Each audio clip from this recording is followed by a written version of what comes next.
Peak Human. Les humains à leur meilleur.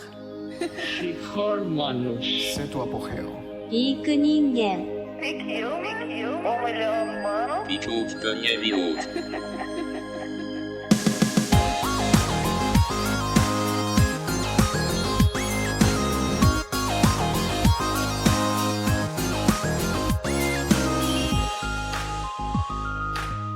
Hello, beautiful people. How great is it to be alive and well in 2019? I'm Brian Sanders, and this is Peak Human, where I talk to the leading experts around the world about all things health, food, exercise, food production, and being your best self. Today, I'm talking with one of my favorite humans ever. You'll probably get the gist of this as we continually talk about how much we respect each other's work. Dr. Ted Naiman was the first person I got a hold of 2 years ago when I started making the Food Lies film, and has been a great help and inspiration ever since. He was my first guest, which has always been a fan favorite episode. I'm glad to have him come back on and talk about a ton of new stuff. Blows the old one away. Who needs it after this one? He spent years working on his magnum opus, which is the book, The PE Diet, which he wrote with William Shufelt. I felt bad because we didn't bring up William in this episode. I'll be interviewing him on the new Sapien podcast tomorrow, actually, so we'll get a chance to hear from him soon. A recap on Dr. Ted. He's a board-certified family medicine physician practicing in the Seattle area. He's seen about 100,000 patients over the past 20 years and has drawn a lot of conclusions from his observations, as well as from the scientific literature. He's spoken at major health conferences around the world and is basically a genius. Maybe I just feel this because we think the same way. Either way, let's get a few updates out of the way. The Game Changers Debunked film is moving along at lightning speed. We had a great shoot last week, and I'm going to San Diego Wednesday to film with Dr. Paul Saladino, Tim Sheaf, the vegan prince who dropped out of the Game Changers film, and ex-vegan celeb Elise Parker. This will premiere on November 27th, so please help us finish it by supporting the project on Indiegogo.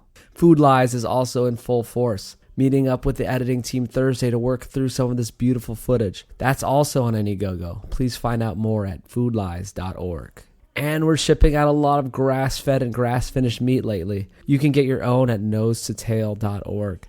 We do all the organs and bones, and everything is raised ethically and sustainably. It's beyond organic. And our chicken and pork is fed a special feed that makes them very high in omega-3. We also do this for our turkey, which is a brand new product just in time for Thanksgiving. Nothing like this is sold in stores. They have an unprecedented 2-to-1 omega-6 omega-3 ratio. Check them out and all the other delicious meats at nosetotale.org. Lastly, please support me on Patreon at patreon.com/peakhuman and get the extended show notes. This way I don't have to take on any outside sponsors, which I've been turning down. These show notes are super valuable and go into depth on everything mentioned. If you can't afford any of these things, please give the podcast a review. Just tapping the 5 stars icon on the Apple Podcast app or iTunes is giving us a boost. All right, I really appreciate everyone. You are an awesome tribe. Let's get on to the show. Well, thanks for coming back on. You are the most downloaded episode still. Maybe because it was episode 1, but also because everyone loves you. Oh, wow. So, that's nice of you to say. I don't know if that's true, but I appreciate it. No, you're kind of like I don't know what it is. Just people just love your message. And I do know what it is because I love your message. I'm trying to figure out how many people I've actually talked to. It's probably about 150 by now. Dang. In this diet space and all this. Some of those are like farmers, though, regenerative ag people. But out of all the people, your message, things you talk about, I always come back to you as the most dead on. Wow, man. Thanks.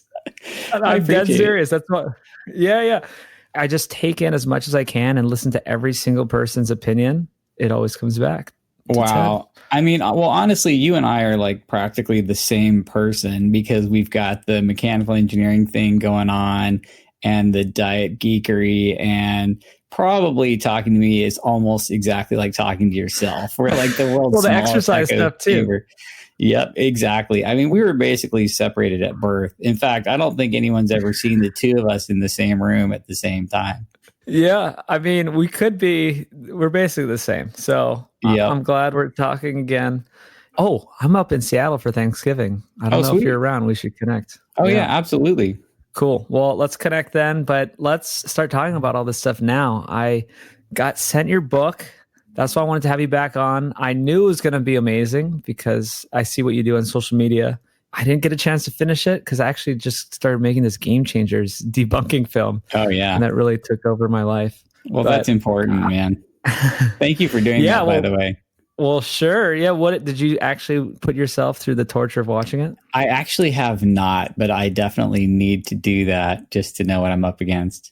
Well, it's kind of well made, and I see their points, but then I also see how they just twisted everything backwards. And I also see how they, were very disingenuous with many of their points. And I can see why people will watch it who don't know anything about nutrition and just be like, oh, okay, this is how you're supposed to eat. Oh, yeah. It just attacks people who don't, or it hits to the core of people who don't know what they're talking about. Right. Not good. Well, anyway, the good stuff is what Ted's doing. So I kind of want to go through like most of your book. I don't want to go into too much detail where people think they don't have to actually buy the book and support you.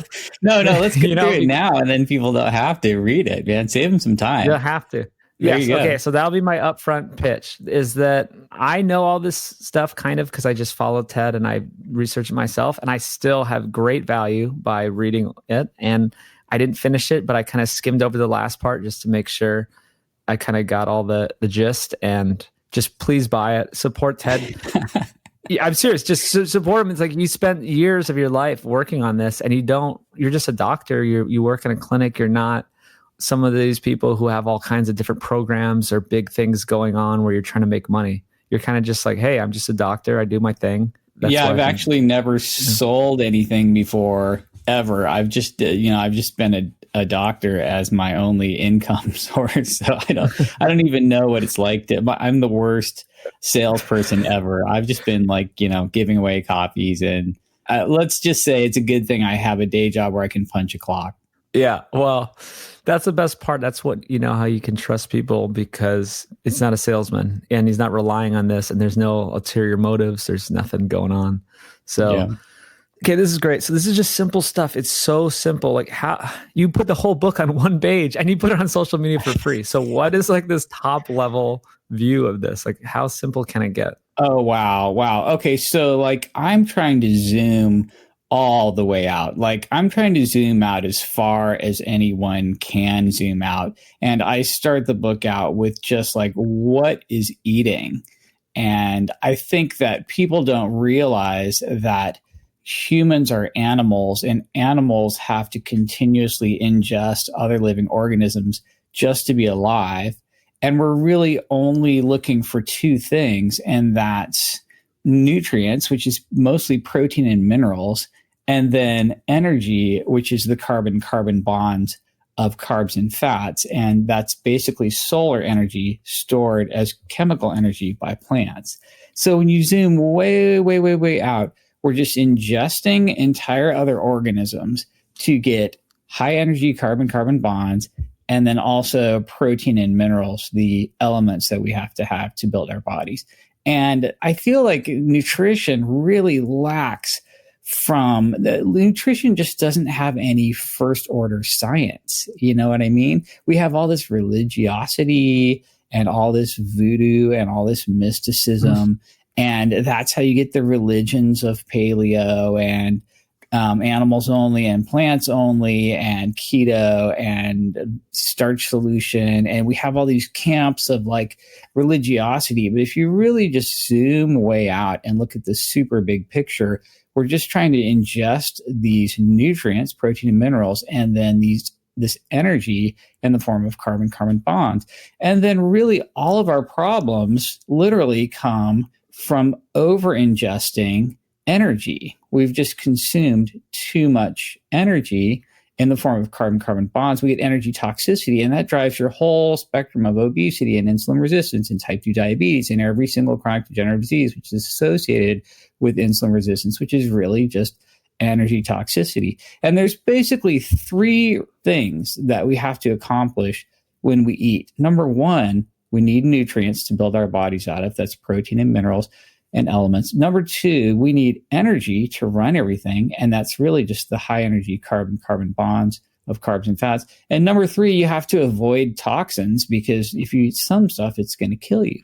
And in a way, ingesting more energy than you can store is a toxicity. It's a form of a toxin. Basically, you've created a toxic amount of something in your diet. So we're really just trying to accomplish these three things. And I'm trying to zoom way out with the book and just look at these three super simple objectives, and how can you accomplish that? That's great. I love that approach. And I'm trying to do that in the movie. I don't want to make the next keto is the way film, or I don't want to just debunk like a plant-based film. It's like, let's look at this from this top level. I love that. Exactly. And then you can make decisions based on that. So then, like, what's the next layer down? Well, the next layer down is to look at how much protein and minerals you're ingesting versus how much chemical energy, the high energy carbon-carbon bonds of carbs and fats. So your plants make all animal nutrition on Earth. They're at the bottom of the food chain. And what plants do is suck nitrogen and other minerals up out of the soil and use them to make all their protein out of. And then plants take the solar energy from the sun and use carbon dioxide in the atmosphere, and they create the carbon-carbon bonds of carbs and fats. And so pretty much all dietary chemical energy for all animals, which we're constantly burning in our mitochondria, comes from plants, and it's solar energy stored as carbon-carbon energy from carbon dioxide. So you've got the energy that plants are producing from sunlight and carbon dioxide, and then you've got the protein and minerals that plants are producing, which all come from the soil. And you're trying to balance the two. It's like the carbon to nitrogen ratio of the food you're eating is based on, how much carbon-carbon energy bonds are in the food versus how much protein and minerals are in the food. And that's where I come at the whole protein to energy ratio angle from. It's like, if you take an entire animal or an entire plant, you get this pretty good blend of protein and minerals and energy. But if you just intentionally strip out all the energy only from, say, a plant food, well, then you're left with sugar, flour, and oil. And if you ingest that, because it's protein and mineral deficient, you have to overeat it to get all the protein and minerals you need. And then you end up with this energy toxicity. You exceed your carbohydrate and fat storage ability. So I'm just trying to get people to think about it from that angle. You know what I mean? Yeah, I love it. I should try to recap that just to say it in a different way. Although I like how you're kind of doing this repetition, really get into people's heads, and all the graphics in the book really help to sink it in. But the protein to energy ratio is all that really matters. This is like your big theory. Everyone has their pet theories on obesity and this and that. And I think this is probably the best one, where if you have too much energy compared to the protein, that humans always want to get enough protein. So you're going to have to overeat a food, right? If it's diluted.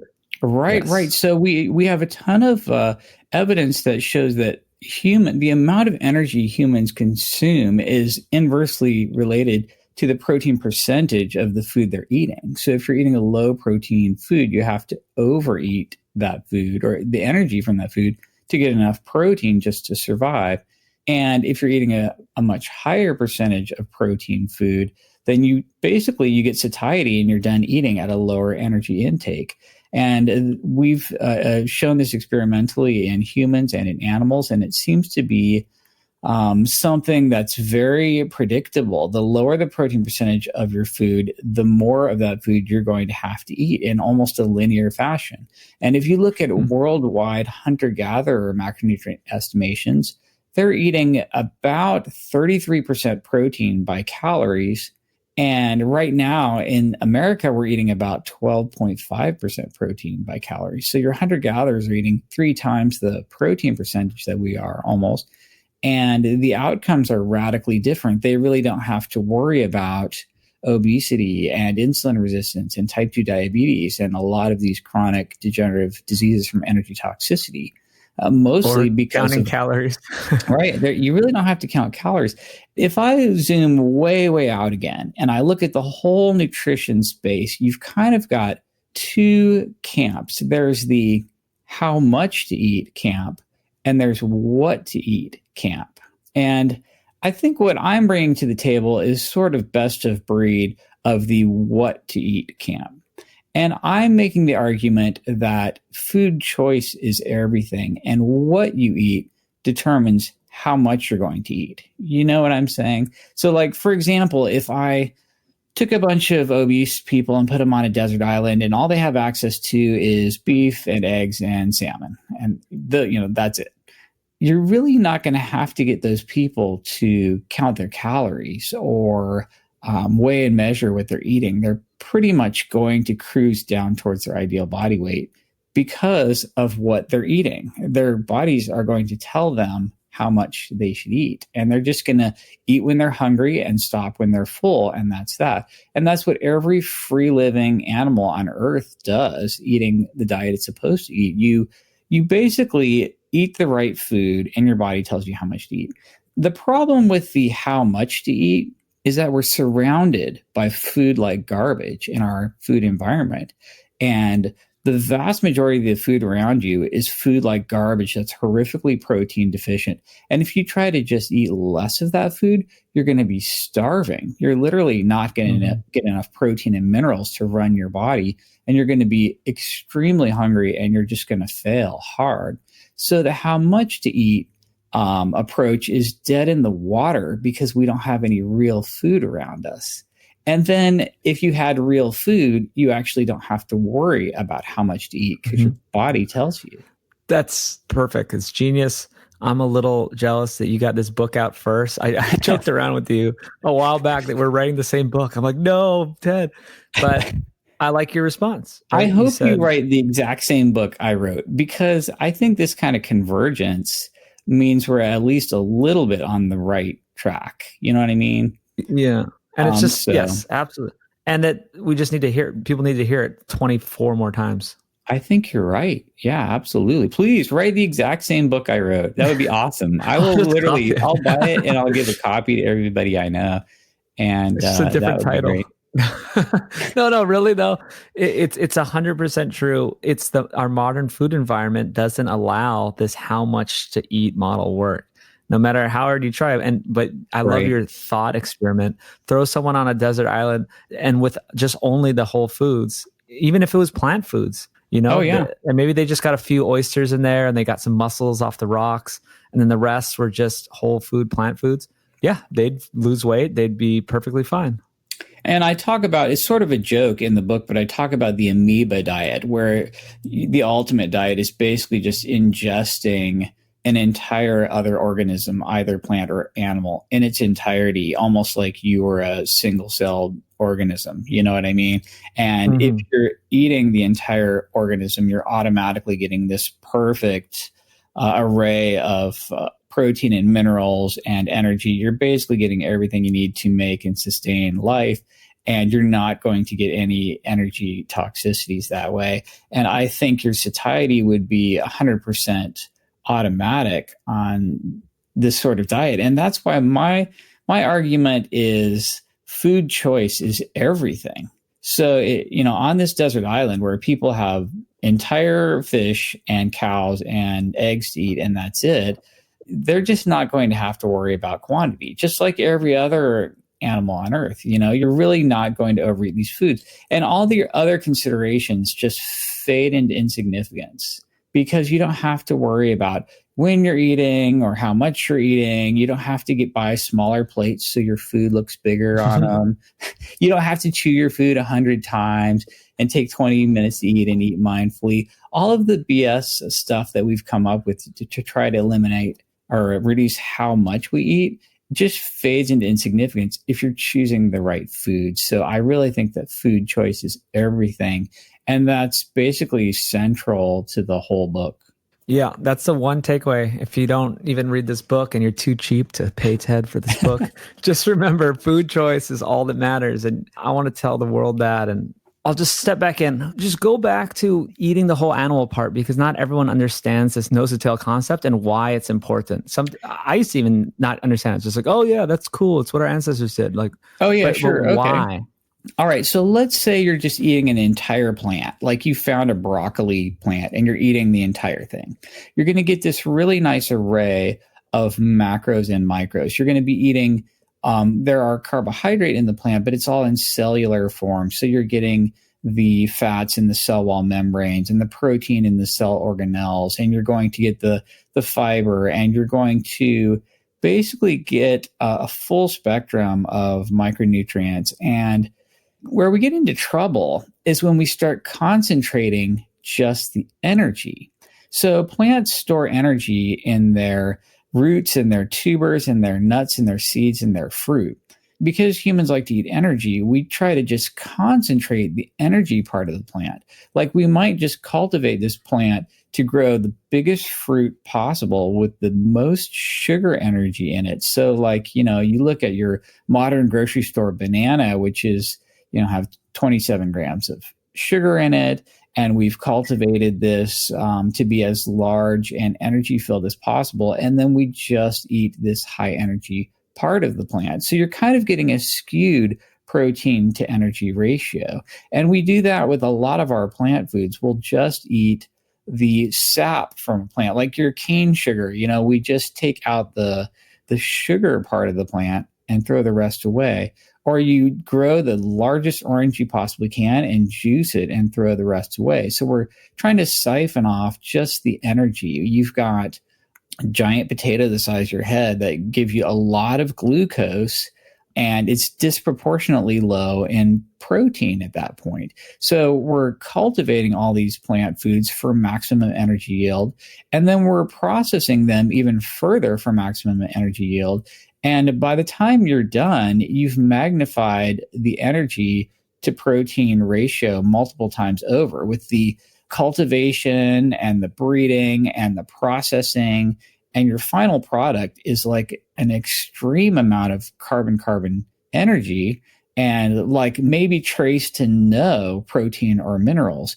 And then we do the same thing, honestly, with our animal food. So we'll take an animal, which might have a ton of protein and minerals and micronutrients, but then we'll feed it grain and we'll make it as fat as possible. We just try to double or triple the amount of fat on the carcass. And then we might just eat the fat part. We might just eat pork belly or the fattest bacon we can, or we might milk a cow and siphon off all the cream and just eat the butter. And so you've hyper magnified the energy yield. You've taken a cow that yields the most energy in its milk, and then you've basically skimmed off the highest part of energy of the milk, and then what you're left with is just pure energy. And this gives you this huge amount of protein and mineral dilution. So by the time we've done that to every single plant food and every single animal food, then you're just left with sugar, flour, and oil, and all these empty calories that are protein and mineral devoid or highly diluted, and you're just dealing with a bunch of energy. We love to eat this stuff because it's addictive as hell. I mean, you get this huge dopamine spike from these refined carbs and fats with high energy density. We love it because, back in the day, you ate a donut, that might keep you alive all winter time. So we're highly rewarded and driven to overeat these foods. You end up with overeating for two reasons. Number one, you have to overeat just to get enough protein and minerals to run your body. And then you want to overeat because the combination of carbs and fats is rarely found in nature, and it's so rewarding and addictive that you just really want to eat more of it. And so they're two sides of the same coin, and they're both what you get when the protein to energy ratio is low. I love that. Yeah, you called the push-pull. The push-pull, right? You have to eat more because it's low in protein, and you want to eat more because it's high energy density carbs and fats together. Yeah. And then also back to us cultivating them. You said this on the first podcast. It's like you can't even feed a zoo chimp a regular banana. They get diabetes. It's too sugary. Right, exactly. Yeah, we've basically cultivated these for maximum energy yield, so it's not really a balanced food anymore. You've taken the highest energy part of the plant, cultivated it for even higher energy, and what you're left with is not really balanced. It's not optimal. It's not species. Okay. So this is a big point that needs to be made is so many people in this balanced diet world are all kind of different nutrition folks out there. Like, what's wrong with eating a banana? You're saying like eating whole foods is bad, like just grains, like these are healthy, but they're not what we evolved to eat. No, I mean, so every animal out there is doing nutritional ecology and balancing a protein food and an energy food, and you see really different outcomes depending on the choices they make or the foods they're exposed to. So your mountain gorilla who gets a lot of fruit in the summertime is literally going to gain more fat. But then in the wintertime, when they're forced to just eat leaves and stems and shoots and all these non-fruit plant foods that are higher in protein to energy ratio, they're going to be leaner. So you're literally going to see a leaner animal when it has a higher protein to energy food, and then a fatter animal when it gets a higher energy food with a lower protein to energy ratio. And this exact same is true of humans. It's like you can basically dial the protein to energy ratio of your diet up and down, and you'll get thinner and fatter respectively. It's super obvious. I play a game that people might think is kind of crude, but I'm traveling, you're in the airport, and I can just look at someone and I could know their P to E ratio of their diet, or I'll just know how many processed foods they're going to be eating by how over fat they are. And really, to be honest, if you zoom way, way, way, way out again, the carbon to nitrogen ratio of your body, which is basically how much fat to how much lean mass you have, is going to approximate or approach the carbon to nitrogen ratio of your diet at some point, unless you're doing huge amounts of exercise to burn off all that carbon energy. Yeah, I like that. You kind of are what you eat. It's like like there's a lot to that saying, and it's not, but you are what you eat in the sense that you literally are what you eat, and quite literally, if you eat protein, it feeds your lean mass. You're going to have higher lean mass. And if you eat carbs and fats, they feed your fat mass. You're basically expanding either your lean mass or your fat mass every time you make this dietary choice for protein or energy. It's really basic, but it's super basic. It's super basic. It's so basic. I don't know why I didn't think of it a long time ago. But I think more people need to be aware of this. Well, okay, so we got to keep going on this. This is why if people listen to this whole podcast and don't understand it by the end, then you can just delete my podcast and just just go eat donuts for the rest of your life, and I just give up. But say this in different terms. Say a bodybuilder. We know this. We see this in a bodybuilder's diet. Right. Absolutely. So every single bodybuilder and bikini model and fitness model and aesthetic athlete out there is pretty much doing the same thing. They're cranking up the protein to energy ratio of their diet. And so your, average in the cutting phase, at least. Correct. Your bikini model might be eating 200 grams of protein at 50 grams each carbs and fats by the time they step on stage. And this is the highest protein to energy ratio of your diet that you can stand. And it will also give you the highest protein to energy ratio of your body, which is the goal of every bodybuilder. You're trying to get the highest lean mass at the lowest fat mass. And to be perfectly honest, when it comes to health, that should be your goal as well. You really want the highest lean mass you can get, because strength and muscle equals longevity. We know this from a bunch of studies. And you also want the lowest fat mass you can get without starving yourself, because literally your fasting insulin is just lower and lower. You're more and more insulin sensitive as you get thinner and thinner. You have higher metabolic flexibility. You have the very lowest insulin. So your goal is, and a lot of my patients tell me, well, I don't want to be a bodybuilder. And I'm like, guess what? You already are a bodybuilder. You're building your body every day with your food choices and your activity choices. And, if you don't like what you've got, you have nobody to blame but yourself. You're literally building your body every time you eat. And being sedentary melts lean mass because your body's trying to conserve energy. And doing a maximum intensity exercise builds lean mass. And then eating protein builds lean mass.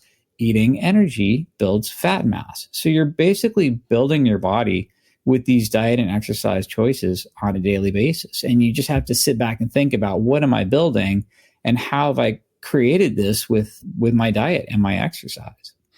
Yeah. Well, are you building your stomach protruding out of your pants? Or are you, you're a bodybuilder in that sense. And also a quick point, I brought this up with Dr. Jamie Seaman, Dr. Finn Fabulous. Same thing with women. They're like, oh, I don't want to be a bodybuilder. I'm like, do you know how hard it is to actually be a bodybuilder? That's not going to accidentally happen. You need to work very hard. People are like, oh, I don't want to have big muscles. You're like, right. You're going to push up, and now I'm so bulky. I just can't stand it. It's going to take you years to get anywhere near that. So that's not an excuse. I love this too, that so far you've been talking about energy. This is agnostic to fat or carbs. This is agnostic to fat or carbs. Yes, this is huge. Just want to hit this harder because people are like, oh, you guys are just crazy in your low carb community. I am not at all a zero carb zealot. And I'm trying so hard to be anti-religious about it. I'm actually really sick and tired of religion running nutrition. And so I'm not trying to be a zealot. I'm not a keto zealot. I'm not a zero carb zealot. I'm not a carnivore zealot. I don't like all plants or all animals. I really think all this stuff is on sort of a U-shaped curve. And even the protein to energy ratio, there are people who are going to take it to extremes. They're like, oh, well, more is always better. So I'll just eat egg whites and whey protein and a 100% protein diet. But no, it's on this U-shaped curve. The way the protein to energy ratio works is if your body composition isn't where you want it, you just turn the dial up on the protein to energy ratio, not all the way, but just higher than where you were. You're trying to come up with something that's sustainable and a way you can eat forever, but that's high enough that you can walk around at a higher protein to energy ratio of your body, if you know what I mean. So, but my point is that I'm just trying to not be dogmatic or religious. And I do admit that you can make this work with higher carbohydrate, lower fat diets as well. And I'm not going to be any kind of zealot about it. Yeah. I mean, what's also part of being metabolically flexible is having carbs are not bad inherently, but there's also a difference. There are decisions to be made too. If you want to have, use a PE ratio, but then use it on the carb side. Well, there's two things. One is that if you're an athlete and you can still be a fat burner and have some carbs, but then there's also the other example of someone who wants to choose carbs as their fuel source and then focus on protein. And that's just some different either lifestyle factors, decisions, preferences, whatever goes on there. Exactly. Although I really think there is, and now the low carb people will like this. I talk a lot in the book about the phenomenon of fat adaptation and how absolutely real this is. So right now in this country, your average American is eating 8 times a day, every 2 hours for a 16-hour eating window, and they're eating 300 grams of carbohydrates. That's at about 90 grams of protein, by the way. So you've got this extreme level of carbohydrate frequency going on. And what ends up happening is you displace fat oxidation all day long, and then people just aren't very comfortable running off of stored body fat. And every time their liver glycogen falls between these carb feedings, they literally just get hungry for more carbohydrates. This is a very, very real thing. I think it affects some people worse than others. I think some people can eat a high carb diet and they still have fat adaptation, so it's no big deal. But other people get really screwed over by this high carb frequent eating thing. You could possibly pull that off if you ate an extremely low fat diet. But if you eat any amount of fat at all, and you're eating that much carbs that frequently, you're going to store all this dietary fat and never burn it. And so we talk a lot in the book about fat adaptation and how real this is, and how one of the best ways to upregulate your fat adaptation is to reduce your carbohydrate frequency. So instead of eating carbs 8 times a day, maybe you just eat carbs once a day, which is actually kind of my favorite and something we talk about quite a bit in the book. But I'm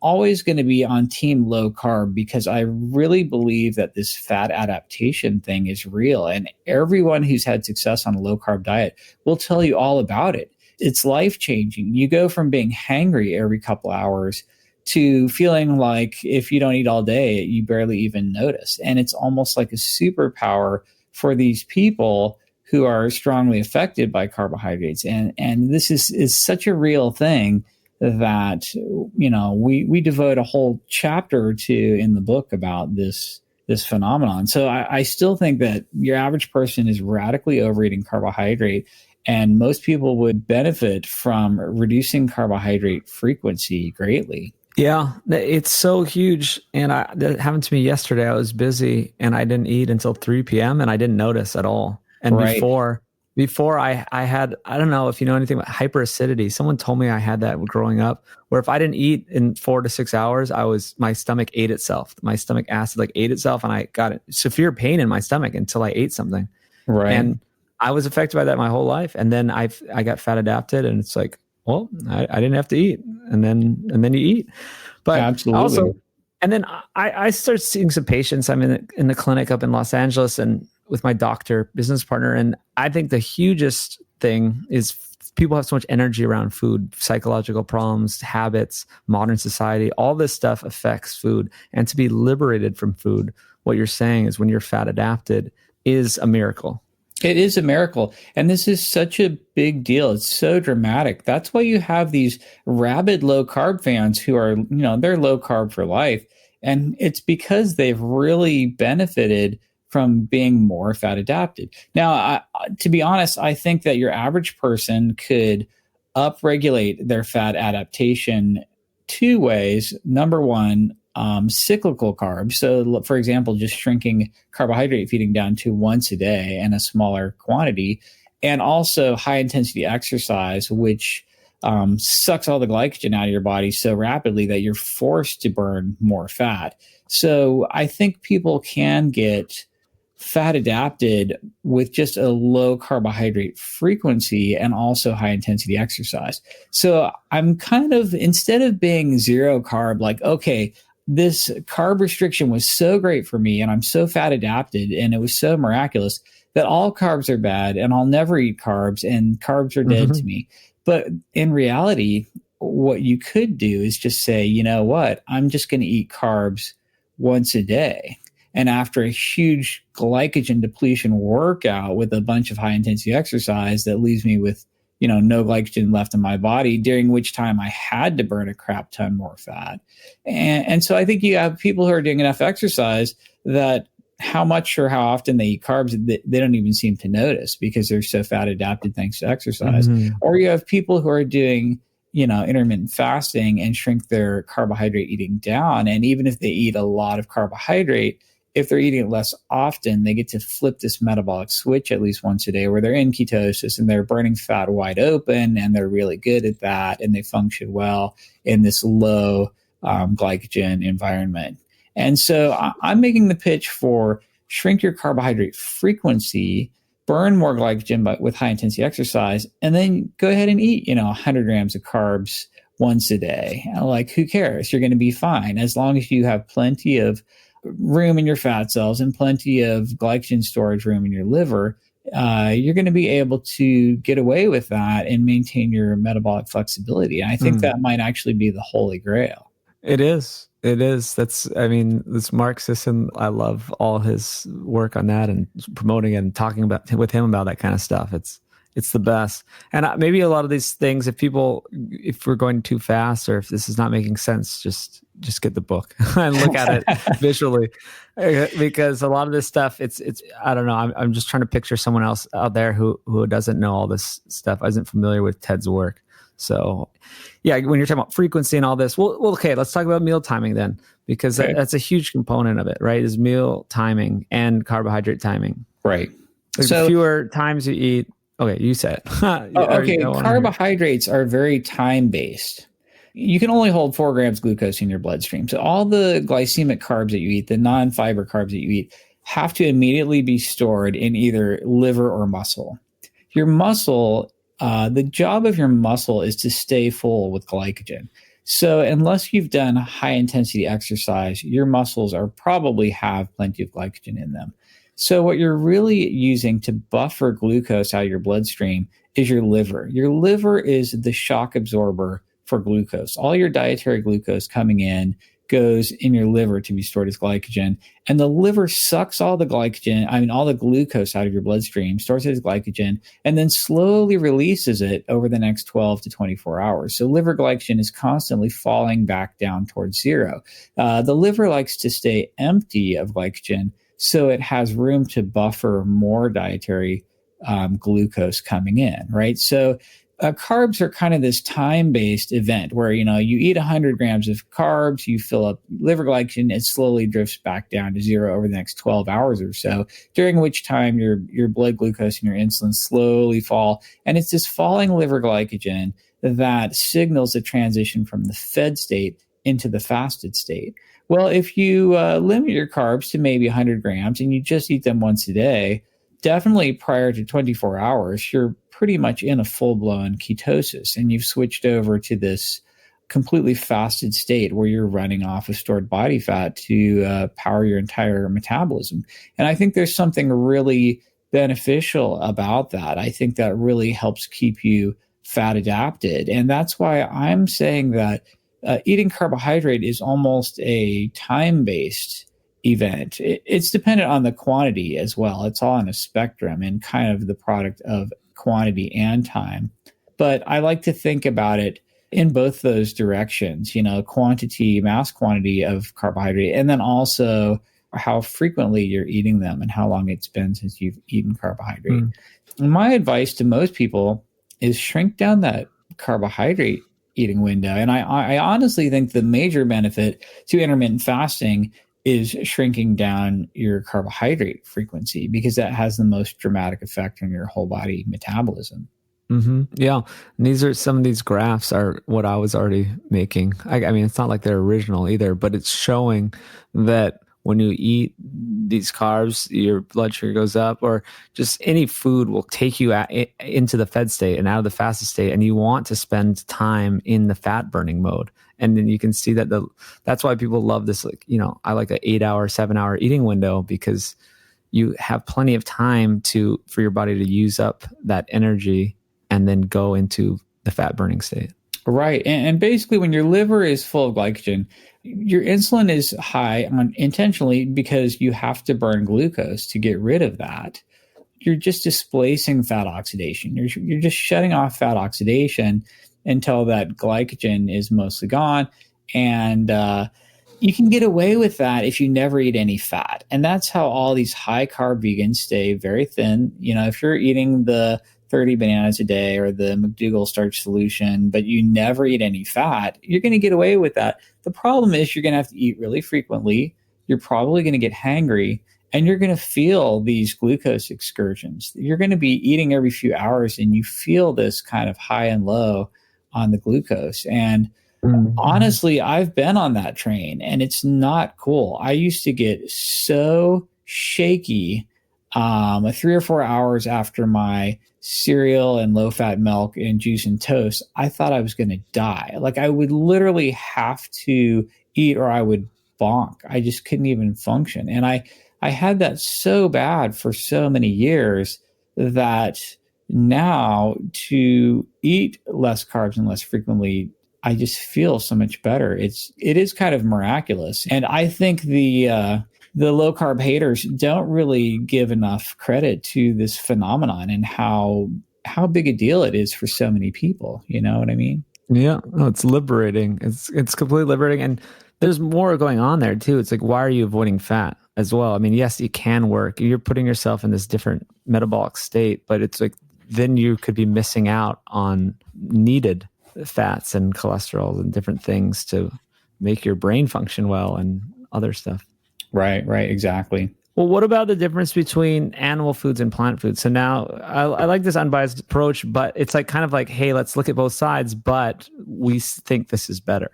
That's the whole type of thing where, right, you're saying it's like, yeah, I've done both. I've looked at both from the biochemistry wise. I've looked at the studies, all this, but I still choose low carb because I understand that it works better for most people. Right. But so with animal food, I mean, I don't want to do like an animal versus plant war, but I mean, using the P to E ratio, like, why is it better? I mean, oh, okay. All right. Sure. Your plant is sucking nitrogen and minerals out of the soil. and it's limited as to how far its roots can reach. So it's going to basically only be able to accumulate so much nitrogen and so much protein and so many minerals. Your animal is not limited at all. Your cow can walk around and eat all the grass it wants all over the place. And it's going to bioaccumulate all of these micronutrients. It's going to bioaccumulate all the minerals, the potassium and the sodium and the nitrogen and the protein. And so you're always automatically going to get a higher nutrient density of protein and minerals from any animal food because it's bioaccumulating all the protein and minerals from the plant food. That's just how it works. This is basic science. This is how trophic levels work. It's biomagnification or bioaccumulation, just like mercury in ocean fish. In this case, mercury is a bad thing, but most of the other minerals that you're getting are actually advantageous. And you want that bioaccumulation when it comes to protein and minerals. And this is why animal foods always have higher nutrient density than plant foods just right off the bat, automatically.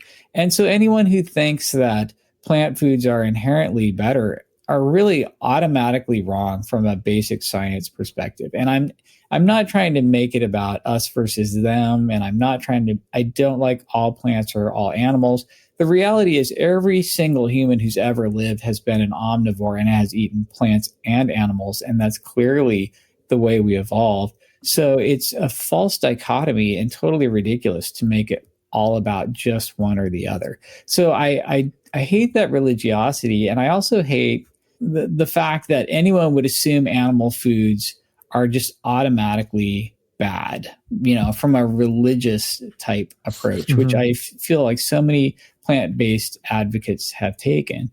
I think the other thing is that if you look at the real cause, okay, I'm going to say it one more time. I'm sure people are sick of this, but if you zoom way, way, way, way, way out, the entire cause of the obesity and diabetes epidemics are empty calories.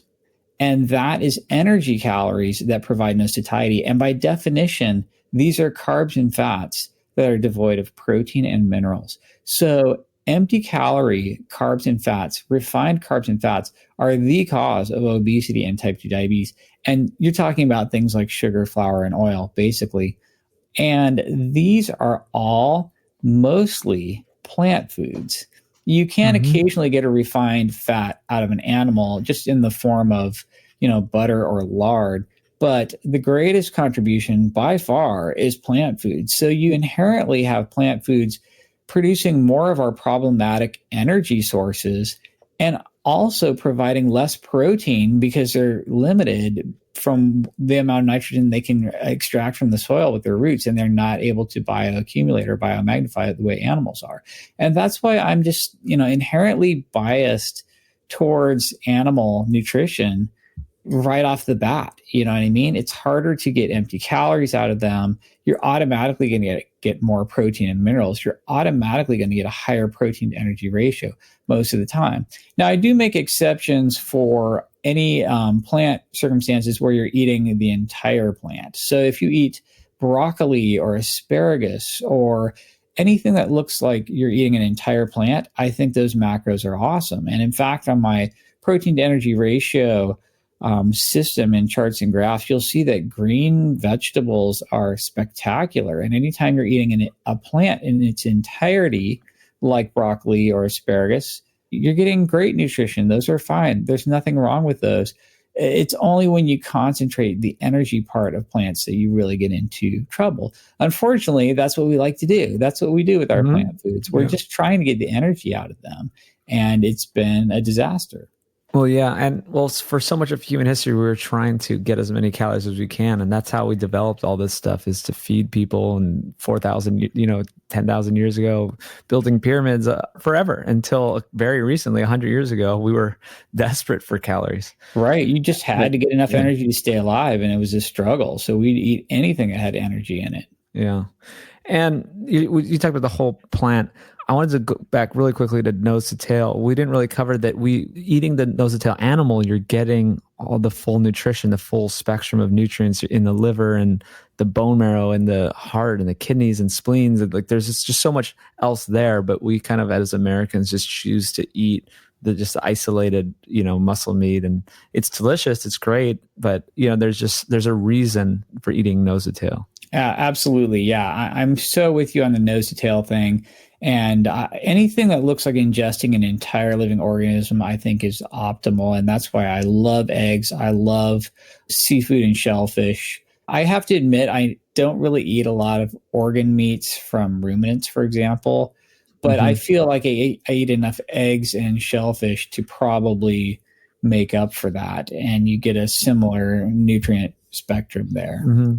Well, yeah, I mean, I didn't grow up with liver, so it's a little bit weird to me, but I guess I should plug my company Nose to Tail, where we have the liver and all the different organs mixed into ground beef, and you don't taste it. And yeah, we just deliver that. It's all grass finished, and we deliver it to the 48 states.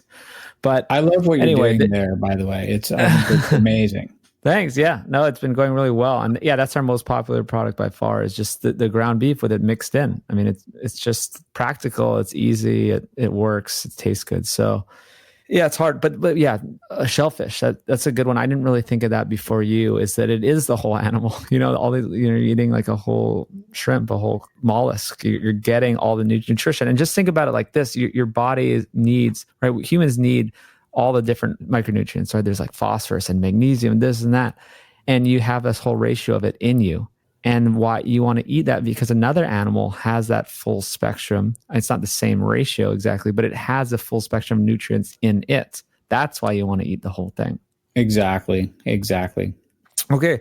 I keep circling back to things, but with these, when we're talking about the lower protein to energy ratio of plant foods, and why some of these plant-based athletes are doing well. You talk about the game changers. I'm not denying that some people can be mostly plant-based and be doing fine, especially if they're an athlete, because they're burning so many excess calories, they can afford to have this lower ratio. Right.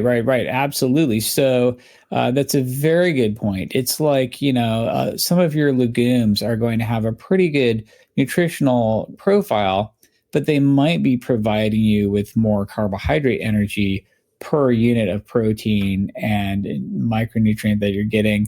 And if you're super active, you just burn off all that extra energy and it's no big deal. So also, if you're super active, you can eat way more food and hopefully you're getting enough micros that way, and then just burning off all the energy calories. And so I find that I'm going to be completely honest. I have patients who are vegan and they're doing fine. They're pulling it off. They're doing great. They're eating very high protein foods. They're prioritizing the hell out of protein. They might even be using the protein powders like, pea or rice or hemp protein. They might be eating a lot of soybeans and edamame and tofu and lentils. And they're eating these foods that have a very good protein energy ratio, like green vegetables, and they're avoiding all the refined garbage, and they're doing okay. And I think it's totally possible to pull that off, but I think it's possible, not optimal. It's an uphill battle. You have to be smart about it. You have to plan the heck out of it. I think it ends up being more expensive and less convenient and slightly unnatural, and you have to supplement it. And I think if you are firing on all those cylinders, yeah, totally possible. I think you could be in just great health on a plant-based vegan diet, but it's not going to be easy. And your average person is not going to just instinctively do it right. And there's so much room for error there. And then you're just flying your plane so much lower. You're just a couple 100 feet off the ground. So if you eat something of a lower nutrient density, you're going to crash and burn. You don't have as much wiggle room, and it's just a lot more restrictive and difficult and unnecessary and everything about it. Yeah, but you can do it. You can do it. I'll be the first to admit it. Okay, so it's the fallback plan, right? This is the fallback diet. I don't know why people want to do that on purpose. Right. Throughout human evolution, this is what happened when everything went wrong and we couldn't get a hunt or couldn't animal.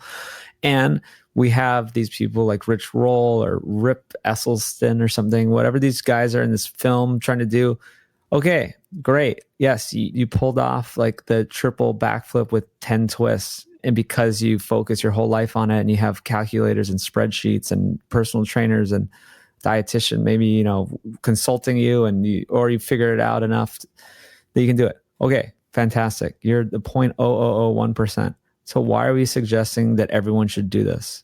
I think the energy inputs, I think if you do a life cycle analysis of all the energy input it takes to arrive at the same destination in a plant-based manner versus just a cow being raised on ambient sunlight and rainfall, the difference in energy input it requires to do a plant-based diet right has got to be a couple orders of magnitude higher than a properly raised ruminant. And it's just really disturbing to me that nobody's looking at it from that big picture. You know what I mean? Ooh, that's really good because I'm doing a new presentation and it's really on all this kind of stuff, looking at the environmental side and the soil health and energy inputs. And it's almost liken it to approaching the speed of light. We're never going to really approach the speed of light. And even if we could, we can't surpass it. It's like the cow on grass with sunlight and water, rainwater is the speed of light. And really the plant foods, maybe we can get halfway there, right? It's like, there's just no way that we can get all these inputs energy wise to get to that level of efficiency. Exactly. You'll never do it. You'll just never, ever do it. It's just, how is it possible? I don't even get how it could be possible. I guess we're talking about a well-raised cow though, not, there's other factors that if you do. Yeah. But since, so much of the earth's surface is covered with this cellulose that no other creature can use for anything. And because, the amount of land we have for monocropping is so small and the amount of cellulose and grasslands we have is so large, it just seems more feasible to have a larger amount of our diets come from ruminants instead of trying to produce, pea protein powder, for example, with the nitrogen fertilizers and we're basically eating fossil fuels. It seems like the energy inputs to do this with a plant-based diet is so much higher than properly raised ruminants that anybody should be able to just sit around and think about it for a few minutes and come to this conclusion. So it bothers me that more people haven't. Well, how do we make that so? I want to do both. Yes, you could do a bunch of calculations and look up studies and then show that, what you just said, or you could do a thought experiment in your backyard for 10 minutes. Yeah, just get out a napkin and do a thought experiment for free. And, thank God you're making the movies that you're making because somebody's got to counter some of this plant-based nonsense. Yeah, it's crazy. And then one more thing about the patients or doing this plant-based, maybe they can pull it off. Isn't there other problems too, like gut issues or like autoimmune or, there's so many other things. I see these people who are vegetarians for 30 years and they look bad. They just look kind of flabby, it's just not going well, but they're alive. Right. Yeah. So I think you're, because you're flying your nutritional plane so low to the ground and there's such little room for mistakes that I do think people basically run out of some of the things they need. You know what I mean? And that's why you've got vegan skull face. And that's why you have, chronic hyper vegans who just really don't look that great. In all fairness, I do think you can do it right. And I do think you can be perfectly healthy, but you also have to be the right person because, when I said that part of eating is avoiding toxins, there are some people who really can't handle some of these plant toxins, these oxalates, for example. And I see these patients who they're eating kale smoothies and they're getting kidney stones, and there really do seem to be some plant compounds that are inherently bad for certain people. And that's why you have all these crazy anecdotal stories on meatheals.com or whatever, where people are like, man, when I got rid of some of these plant foods, I sure felt better. So there's no way of knowing who's going to have a bad outcome from a plant-based diet. But, some people are. I mean, look at celiac disease. I mean, some of the sickest people I've ever seen have this celiac disease where just eating wheat destroys their entire body. It's so dramatic. And every doctor will tell you a story about this. They saw someone who was just being hospitalized with just horrible anemia and all of this disastrous GI stuff. And then you find out they have celiac disease and you just stop eating grass seeds, which is what wheat is. And all of a sudden, all these problems go away. And if you really don't believe that some plant foods can be detrimental, then you need to spend some more talking to somebody who had a bad case of celiac or something like that, because that can be a real problem for some people. And the last thing on earth I'm going to do is tell everybody they need to be on a pure plant-based diet, because I don't know what's going to happen to you. Yeah. Some other people think as well that everyone has some level of gluten intolerance, and that I could eat anything my whole life, but when I got rid of grains, everything got better. I just felt amazing. Inflammation went away. Like everything in my life got so much better. But I still was completely able to eat grains my entire life before that. Right. Yeah. No, I hear what you're saying for sure. It's all on a spectrum. Yeah. I guess, we can't say that. It just seems that gluten isn't good for most people, but I don't want to make any bold claims. Some people want to be all scientific about it and say, oh, well, only, 2% actually have celiac. But whatever, just back to the point of anti-nutrients, there's tons of other ones. There's a plant paradox by Stephen Gundry talking about lectins and all the other stuff going on in plants. It's more than just oxalates. And yeah, I mean, I think that's why this big carnivore thing is becoming so huge these days. It's real. Oh yeah, it's definitely real. I think that sometimes we take things a little bit too far. Okay, there are some plant compounds that are bad, so now I'll never eat any plants at all, and I'll eat 100% animals. And then I'll just eat 100% raw animals, and you end up basically just eating a raw live animal to be the most extreme anti-plant person on earth. And we always take it too far. That's just what people do, you know what I mean? And so carnivore has just been a race to the bottom of who can be the most anti-plant possible, which is, I think it doesn't have to be quite like that. It's definitely on a U-shaped curve, where if you never eat any plants, you're probably going to have some issues. The reality is that animals are centered around this hemoglobin molecule, which has iron at the center of it, right? And so anyone who's vegan and not eating any animal products is just going to be iron deficient. It's a problem. But then plants have chlorophyll, which is centered around magnesium, identical to the way hemoglobin centered around an iron atom, right? And so if you're just never going to eat another plant food, you're probably not going to get enough magnesium. And so I don't think that's optimum either.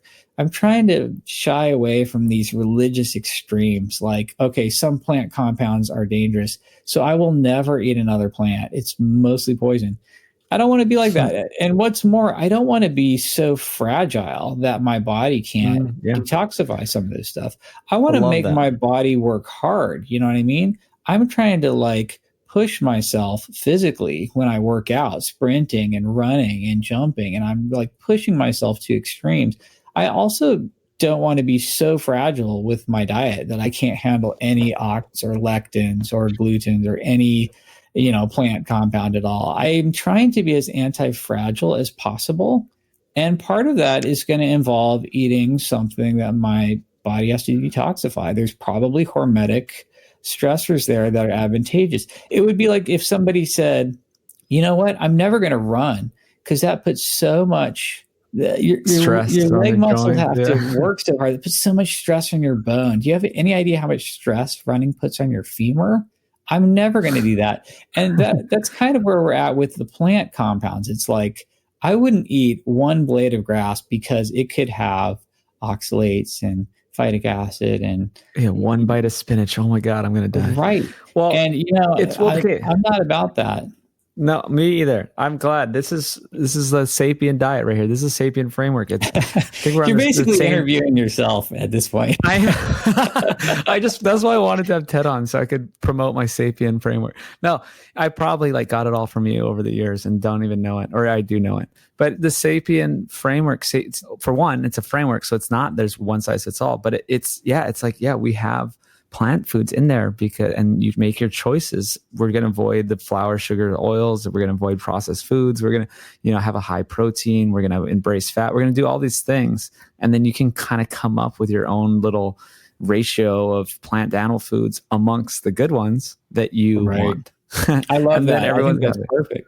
Yeah, it's the same thing. And yeah, I mean, sometimes this was the perfect analogy. Like you brought up running. I think carnivore is good in certain situations. It's great for someone who has autoimmune disease and they're trying to fix it and they have gut problems. They have this or that, SIBO, or they have gut permeability. That's just like, I sprained my ankle playing basketball. Guess what? I didn't run. I didn't go running the next day. Right. That's the same thing. It's like, okay, you cannot eat plant foods for, a period of months or years if that's how you're going to heal. But it's not like I'm never going to run again. I let myself heal. I'm not running. And now today, actually, in a few hours, I'm back playing basketball. I love that. And I feel like that's the way your metabolism works as well when it comes to carbohydrate.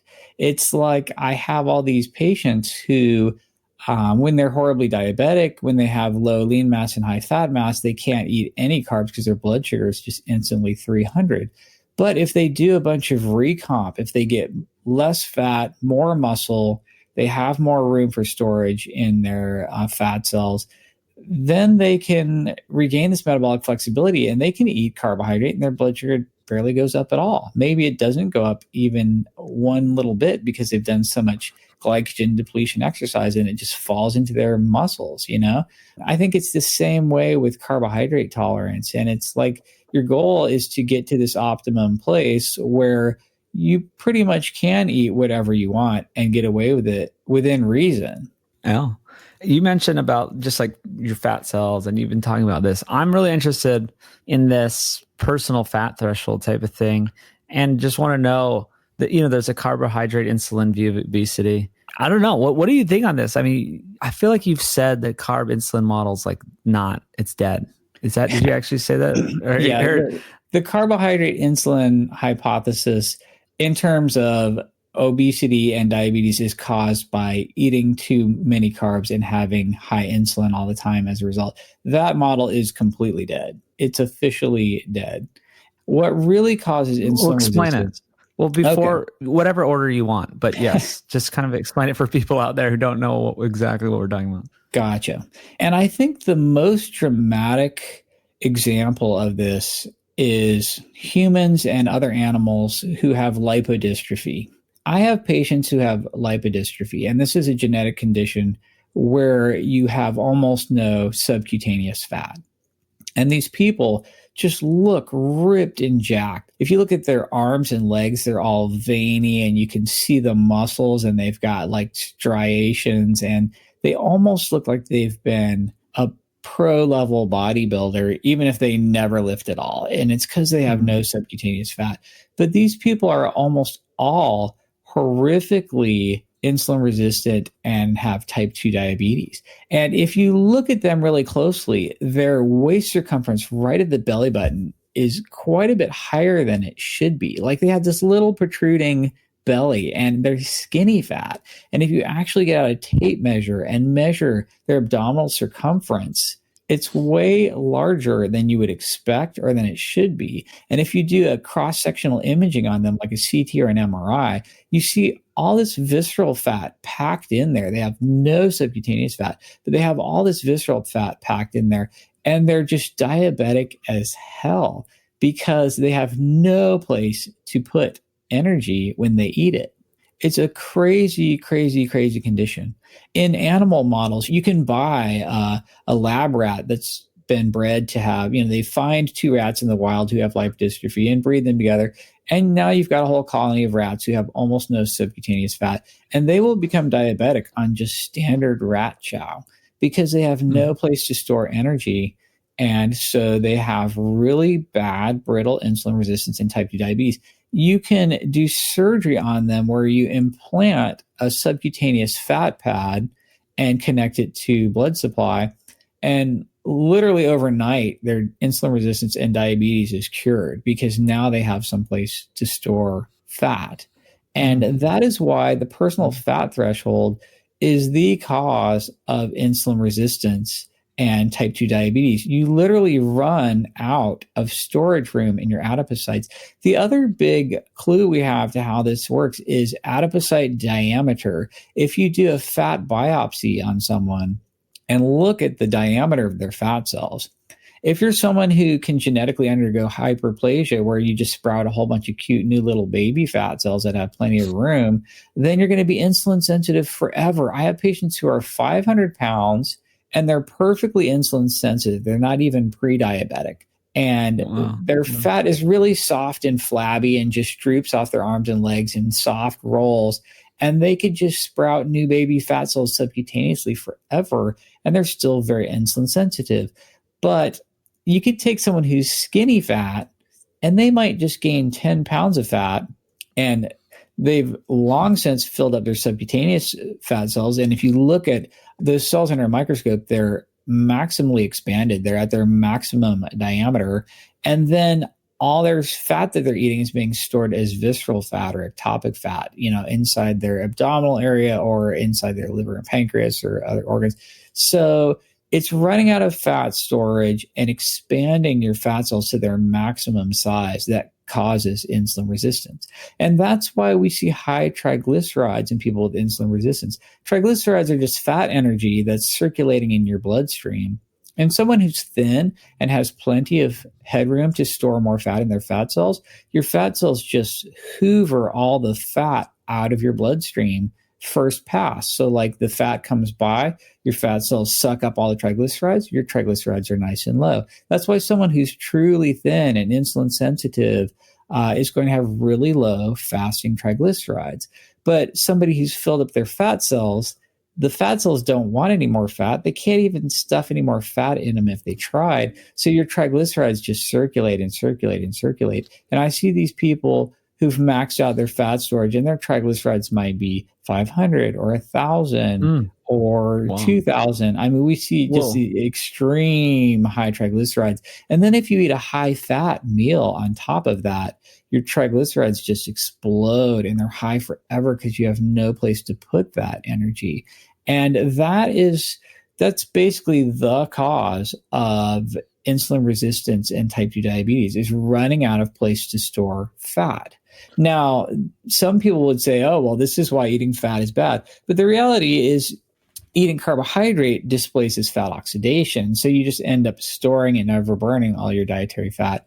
Can you explain that a little? Explain it a little more. That's huge. And you even have diagrams of this. It might be hard to explain, but this is a big concept. Oh, right. So your body can either burn glucose or fat. It's usually one or the other. So if glucose is present, if you're eating carbs and glucose is coming in from the outside, your body is just going to burn glucose until it's all gone instead of fat. Your body will burn glucose if it's present. If there's no glucose present, you're going to burn fat. It's like a little seesaw or a toggle switch. If glucose is present, you're only burning glucose. If glucose is not present, you're only burning fat. And it's called the Randle cycle. So you switch back and forth between burning glucose or fat. You can burn one or the other or not both. And it's the presence of glucose that shuts off fat oxidation.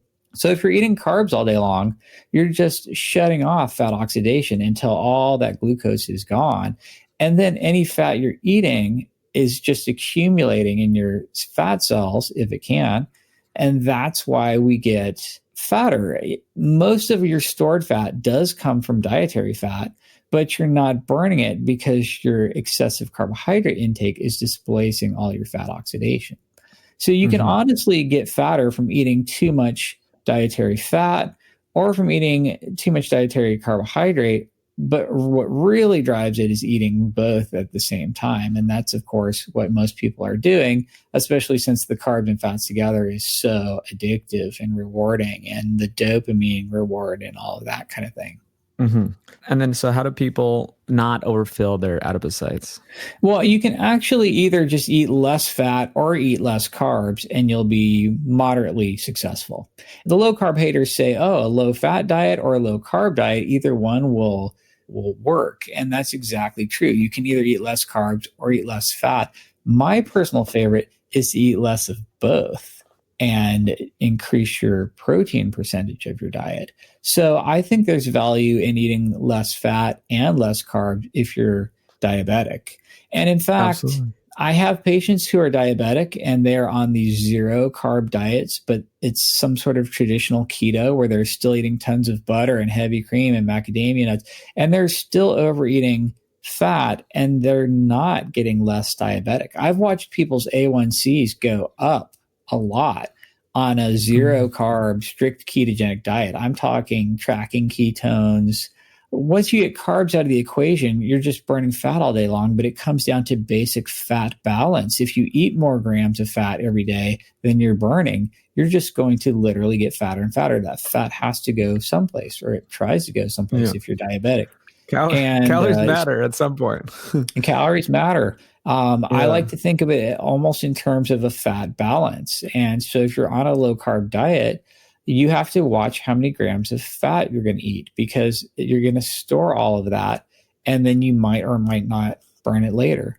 So I honestly love low carb and low fat diets for someone who's obese and diabetic. And so what do you eat so you're not starving? Well, it's protein. Mm-hmm. It's the fastest way to go, right? It's the most aggressive way to lose weight. We talked about the first time, protein sparing modified fast. It's protein sparing modified fast. And we have a lot of studies and data on this. It's extraordinarily powerful.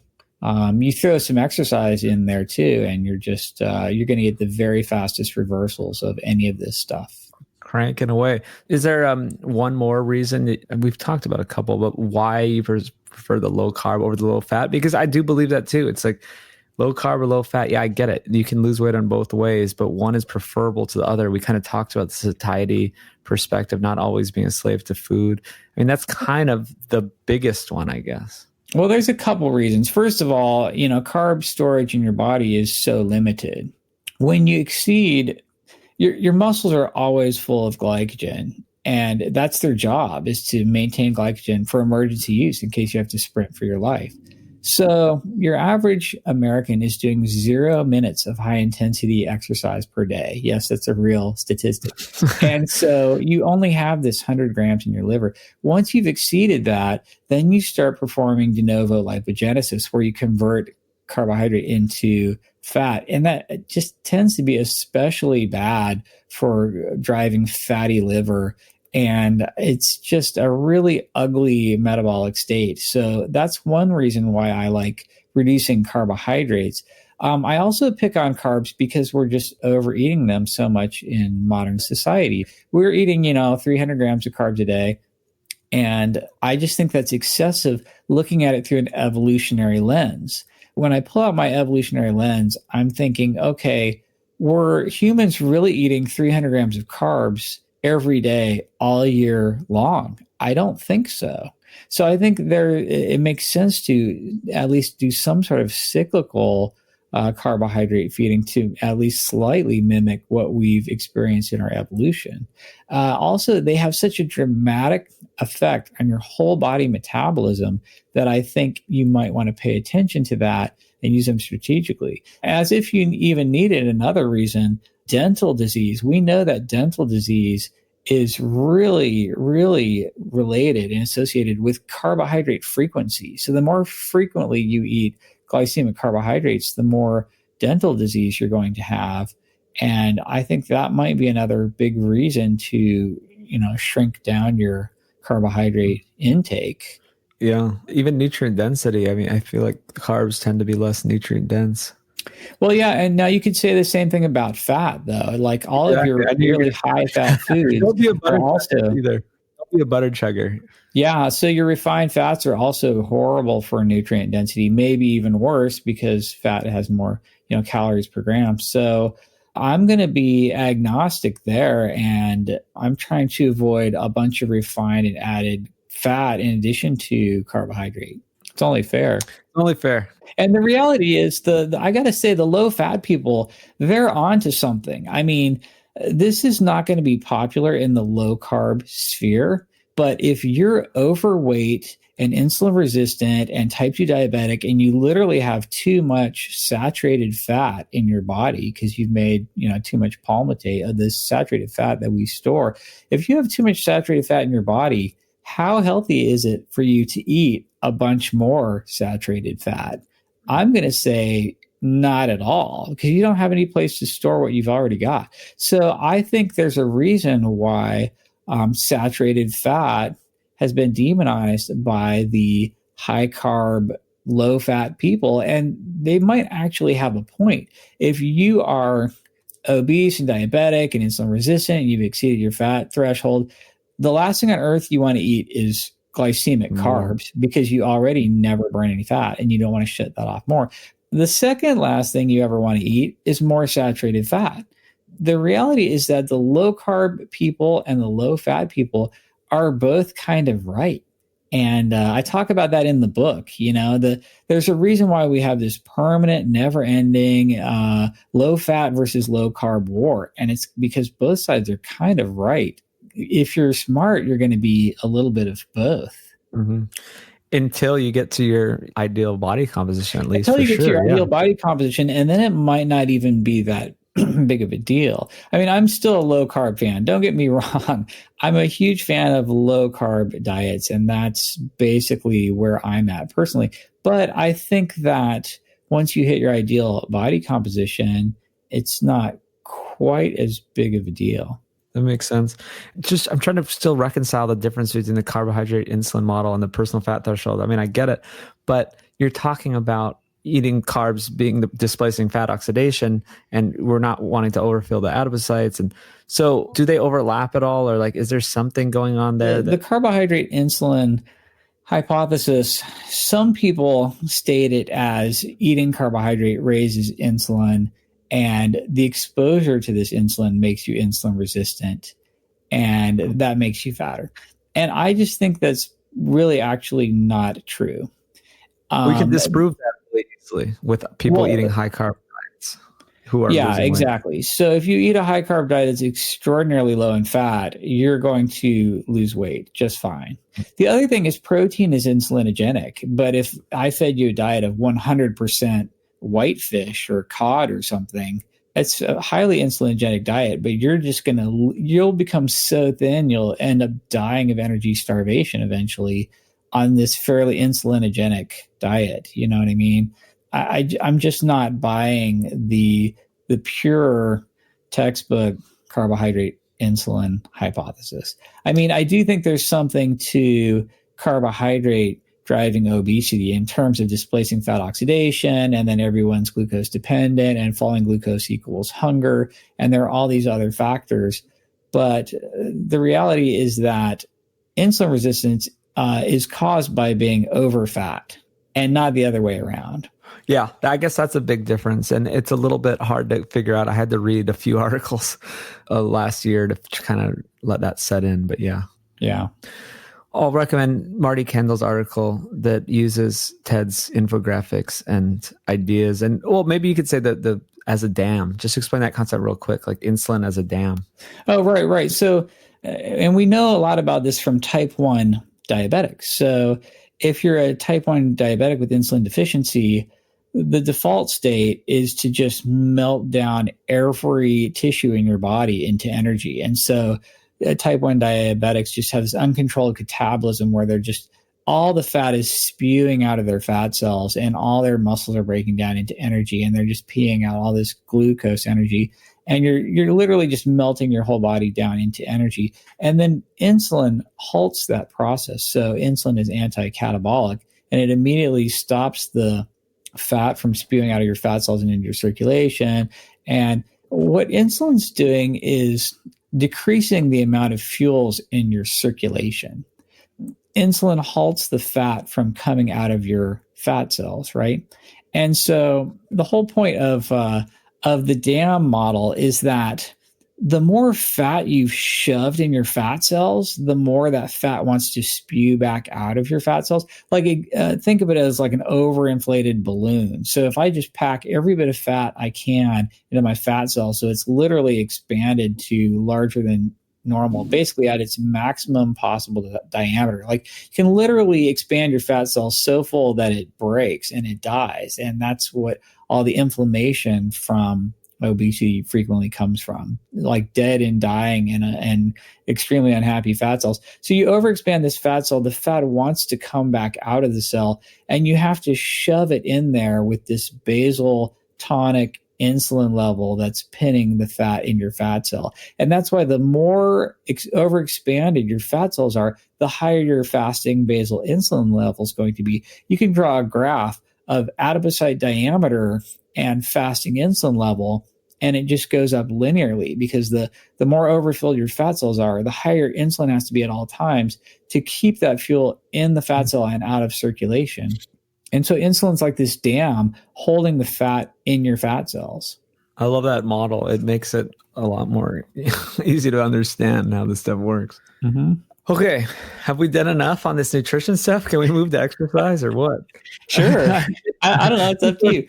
Yeah. No, I mean, I'm here. This is what I'm here to do. I want to go deep with Ted. We're doing it all.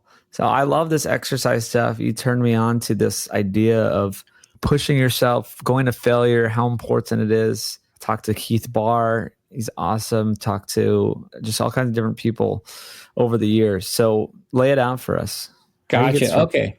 So intensity is the most important factor in exercise. I mean, what you're trying to do is improve your body, and you literally want more muscle and more strength and higher lean mass and stronger lean mass. So the only way you're going to get that is if you convince your body that it's mission critical to your survival. So you have to communicate to your body that it's not strong enough the way it is, and you're literally going to die as a result. So you have to do something that is of a maximum intensity to signal your body that it's not good enough the way it is. So, let's say you're doing a set of push-ups. Instead of, okay, I'm going to do 20 push-ups a day for the rest of my life. Well, if after a week or two, it's pretty easy to do 20 push-ups, by the end of your life, you'll do 2 million push-ups and you won't be any stronger whatsoever. But if every time you do push-ups, you go all the way to failure and you push yourself so hard that you can't even move, and you've put the very highest tension in your pushing muscles that you possibly can for the very longest amount of time that you can, and then you collapse on the ground, well, you've signaled to your body that it's just inadequate the way it is, and your body freaks out and is like, oh my God, we almost died. I don't know what happened, but we have to be stronger next time. And then sure enough, you do that day after day after day. And over time, you get more muscle and stronger muscle and higher muscular stamina. And that's how you improve your body with exercise. All you have to do is put the highest possible tension in all of your muscles for the longest amount of time possible. And you will basically force your body to adapt and to get stronger and faster and better. You get more mitochondria, you get more muscle fibers, you get larger muscle, you get stronger muscles, you get a better neuromuscular connection. And that's really what true exercise is. It's improving your lean mass and your ability to your mind-muscle connection to that lean mass, getting stronger and larger and more stamina.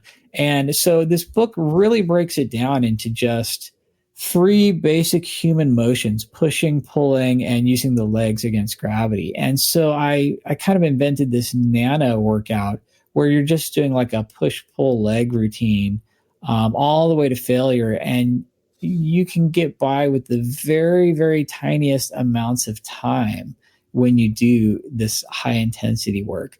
And I'm coming up with this intentionally because all of my patients are like, the reason I don't exercise is I don't have enough time. That's why nobody exercises. They don't have enough time. You you get a gym membership and you put on your gym clothes and you pack your gym bag and you get your water bottle and your towel and you drive to the gym and you find a parking spot and you check in, you get a locker, you know, have a personal trainer, and you do your 1 hour of whatever, you know, on a BOSU ball or something. And by the time it's all said and done, it's such a time suck that you just can't sustain it. Nobody can do that.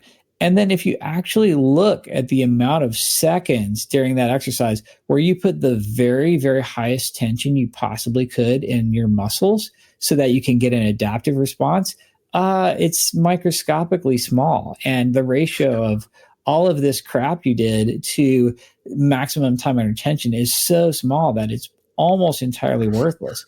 You can do the same thing at home. So I'll do a pushing routine where I just do push-ups to failure, and then I'll extend that with a rest pause set. So push-ups to failure, rest 20 seconds, do it again, 20 seconds, one more time. The whole push routine takes, you know, less than 2 minutes, and I'm going to get maximum adaptation of all of my pushing muscles. And that's a third of my whole workout for the day. So I can get a full body workout in maybe 7 minutes. And I think that a lot of people don't understand this. They don't know that you can always trade intensity for duration.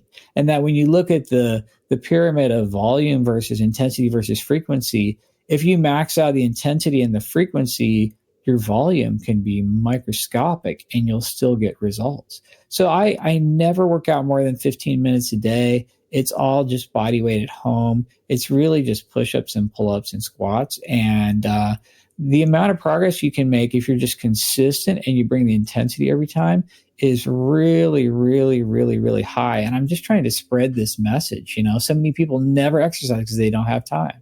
It's an amazing message. And I hope you put that part in the book. If you even could do it graphically of the time spent going to the gym, you just spelled out like a 2-hour thing of someone driving there, driving back, doing this stupid training session where they're doing like gimmicks.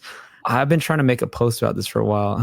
I think it's so funny. I have this little gym in my apartment complex and people are there every day and they have the trainers and they're doing like all these gimmicks. They're like, oh, do this. And I'm like, what are you doing? I'm there for 15 minutes and I leave. And these people probably think like, what is this dude's deal? Like, why is he stronger than me? Like, what's going on? Like, exactly. Like, yeah.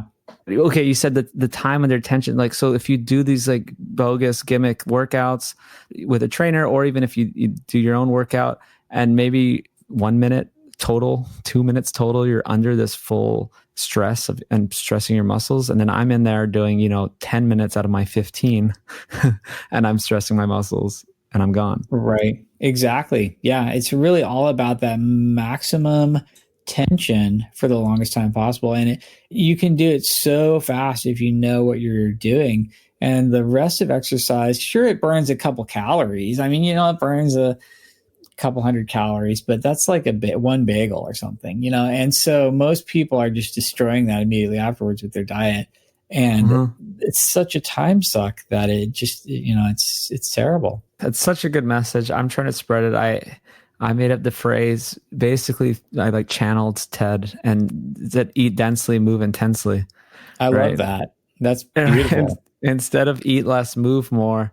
I'll say it again. Eat less, move more is just like a meaningless phrase that doesn't help anyone. You're just telling someone that like nothing, basically. It's like make more money and spend less money. It's just that's ridiculous. It's ridiculous. Eat nutrient-dense foods and do intense exercise and you're set for life. I was trying to make a post. I didn't want to seem like I like knew everything, or I'm not like a huge guy or anything. If I post something online about working out, for like, oh, okay, yeah, right. Like you weigh like 145, but that's not the point. The point is I'm fit and I work out for 16 minutes and I eat correctly. And I'm in there looking at these people who don't know what to eat at all. And they're working out for an hour. And I just want to at least get this message across that you're doing the wrong thing. I don't know how to help. I want to drop like a business card or something in this gym, like something that just says, like, lead them to your book or something, or anything, to my whatever I do. Just tell people, because I feel like you and I are very frustrated because we know these things now through experience and a lot of, time and effort and observations and whatever. And we just want to spread it. I know. I learned all this the hard way. Like, I didn't know any of this. And now I think, man, I really wish somebody would have just laid all this out for me 20 years ago, before I knew any of it. And that's what I'm trying to accomplish with the book. I'm trying to just deliver an encapsulated end-to-end message on, hey, this is how you be optimally healthy with the least amount of time and effort, and I'm trying to make it as easy and accessible and encapsulated as possible and as basic as possible. And if I could just give people this tiny little knowledge bomb that gave them a direction for all their efforts. It's like if you took all your effort of that hour prancing around in your class at the gym, but you made it more purposeful, your results would just skyrocket. If all your efforts with your diet, if you knew which direction to funnel all that energy, you would be ripped and jacked. And so that's what I'm trying to communicate to people. It's like, oh, hey, instead of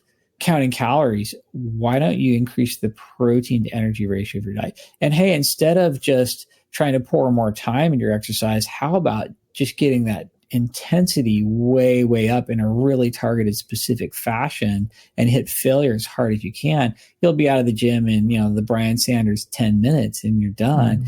And like you said, if you could just like walk up and vaccinate people with this knowledge, it would be life-changing, So you're trying to do the same thing with your movies. You're trying to like encapsulate this and just dose people with this knowledge.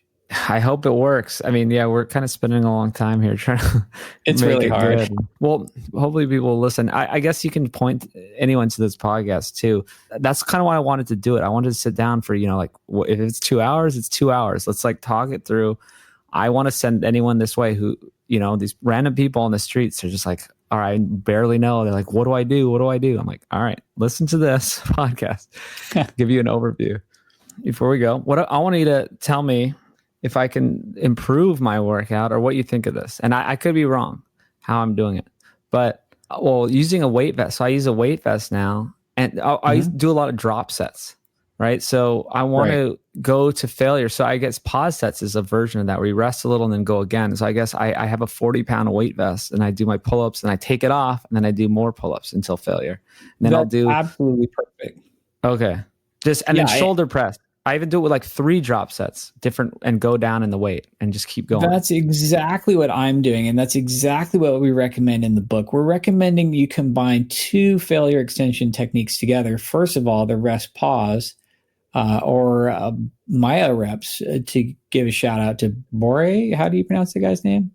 Anyway, Maya reps or rest pause technique where you go to failure, rest, and then do some more. And then also drop sets or reverse pyramid at the same time so you can stay in a reasonable rep range. So I do the exact same thing. I might do 1 arm push-up to failure and then rest, pause, and immediately go to a diamond push-up to failure, rest, pause, regular push-up to failure, and then you could even do 1 more set on your knees, or you just keep doing this. The combination of rest, pause, and reverse pyramid or drop set is brilliant and beautiful. And I think if you're solving the resistance exercise calculus equation for very, very, very minimum time, you end up exactly like that with a rest, pause, and a drop set technique, because you just do this 1 rest, pause, drop set, and you can get so much failure accumulation area under the curve. It's just more efficient than anything else you could do. So I love what you're doing. I love the weight vest. I love the drop set. Okay, there's more to it though, because I didn't get to the exercise portion of your book, so that's why I'm truly asking these questions. So. Then also I do, when I'm doing dips, I take the weight vest off, do the dips, and then I even do an assist with my toe. Yep, that's perfect. That's perfect. Yeah. That's exactly what I do. Okay, good. But then what I do, I don't know if I'm not going to failure enough on the 1 set, but then I'll just come back around and do it again. Is there any problem? Right. That's why my workouts are like, I posted something, it was like 17 minutes, like, whatever it is, 17 minutes, maybe you're doing it in 10. I'm kind of like doing it one more time. I'm kind of like, well, is there any downside to doing it again? I mean, I'm doing more volume. No, I think that's good. And I think you get to the point where you can kind of feel whether or not you hit this intensity, this failure hard enough. And if you really didn't, it's probably good to do multiple sets that way. So I think that's perfect. I think it's great. I think one set is not enough, because if you just weren't really firing on all cylinders, you're not going to get the adaptations you're looking for. So that's why I like a rest, pause, multi-set, or even maybe repeating the whole thing again. So yeah, I think that's perfect. I think that's 100% great. Okay, but then there's different ways to do it. So some people do like a full body thing every day, or they could do a full body every other day, or then there's like bro split type of thing. I hope this is interesting to people. A lot of people ask me what my workout is, so hopefully there's only 2 people left listening anyway, so it doesn't matter. We're in the auditorium and there's 2 people still hanging around. Right. I do shoulder and back, like I do my push-ups and like shoulder stuff one day, and I do the chest and tricep kind of day, and then the leg day, and I just cycle through those 3. Right. So no matter what day of the week it is, whenever I'm working out, whether I do it 5 days a week, 3 days a week, 7 days a week, it's just, I just rotate through those 3 days. So I get adequate rest between each day, body part. I think that's fine. I'm personally doing a full body set daily. I'm doing it daily, but then if I miss a day, if it's inconvenient for me to do a day, I don't really feel bad about that. And to be perfectly honest, I could probably do every other day and be at the exact same place I'm at daily. I just like a higher frequency, because you get more practice at the movements and more neuromuscular adaptation. So like, for example, let's say, okay, I'm only going to do pull-ups once a week. Well, I don't get as much chance to practice that mind-muscle connection and that neuromuscular movement. But if I do pull-ups every single day, I'm just going to get better and better and better at turning on my pulling muscles and putting maximum tension in my pulling muscles. And it's like a chance to practice that movement for me. So I really like daily. And I don't think that there's a downside to that. I've been, reading all these high volume studies, and there's so many people doing, 20, 30, 40 sets a week, full body daily, even occasionally 2-a-days. And there doesn't seem to be a huge downside. So I'm slowly backing out of the room on these high intensity guys who are like, oh, you got to give yourself enough time to recover. I think that might be crap. I mean, honestly, if I spend 2 minutes doing maximum intensity pull-ups and then I can't do 2 more minutes the next day, I mean, how big of a wuss am I really? Like, seriously? So I think most people can adapt to daily because the volumes here are so small. Yeah, no, I did see a study too. I forget what it was, like Menlo something. Menno Henselman, I love this guy, and he's really kind of opened my eyes to high frequency training, and I'm basically, I've gotten to the point where I think daily is probably optimal, and there's a bunch of reasons for that. Like, well, first of all, muscle is an adaptive tissue, just like calluses on your hands or pigmentation in your skin. And if you think about like, okay, how could I get the very, very deepest tan?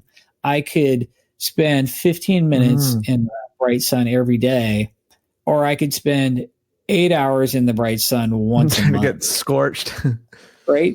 You're definitely going to get the very best adaptation with this dosing daily, that as long as the volume's not insane. It's the same thing with building calluses on your hands.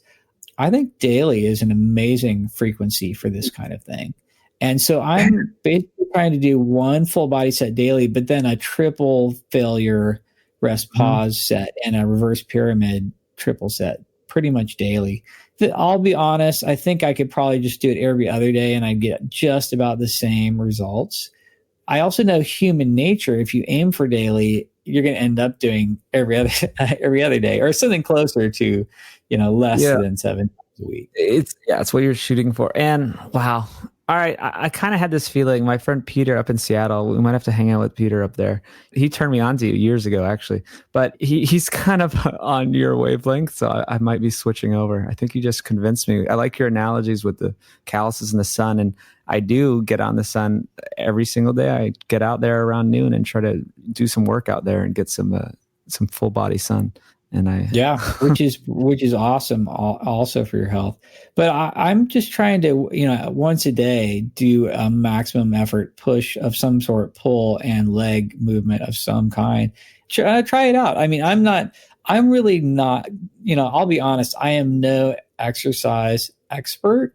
I think what I have been trying to do is distill it down into the minimum effective dose. Like, what's the very least amount of time and equipment and money I can use to get the highest lean mass? And I'm solving the equation for a minimum time. And I think this, triple set to failure, high intensity, daily frequency does solve the equation for the very, very, very least amount of time for the highest return on investment. But I could be wrong. It's all just N of one. Exactly. But I think maybe that's why I was doing mine, because I was thinking that maybe I don't want to do the minimum effective dose. Maybe I want to push it and I want to try to get bigger. So I'm going to do the 2 full sets, and I am sore. Like, I don't think I can't really do stuff the next day, the way I do.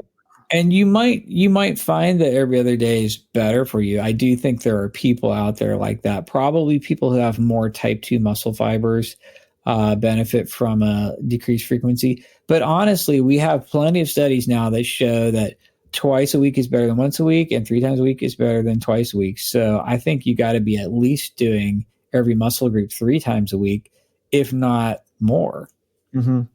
Maybe I could do 2 days, like half my body one day, half the body the next, half the body, and then I could kind of hit it 3. If I work out 6 days a week, I could hit it 3 times. That wouldn't be a bad split. But I'm telling you, the full body daily thing is a little bit addictive. So once you start doing that, you're not going to stop. Well, Peter's been talking to me about it for years. So I'm just going to warn you.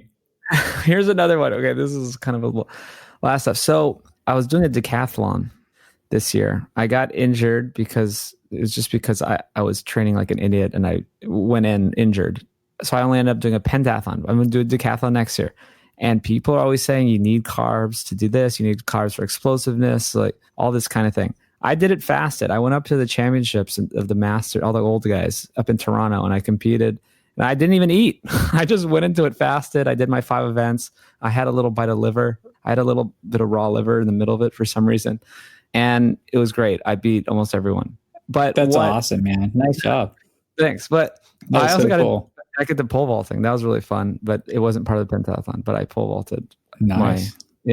Anyway, do you need carbs for explosiveness? Do you need carbs for energy? I know you need carbs if you're going to do a sub 2 hour pace marathon and you're going to do 26 miles at full blast.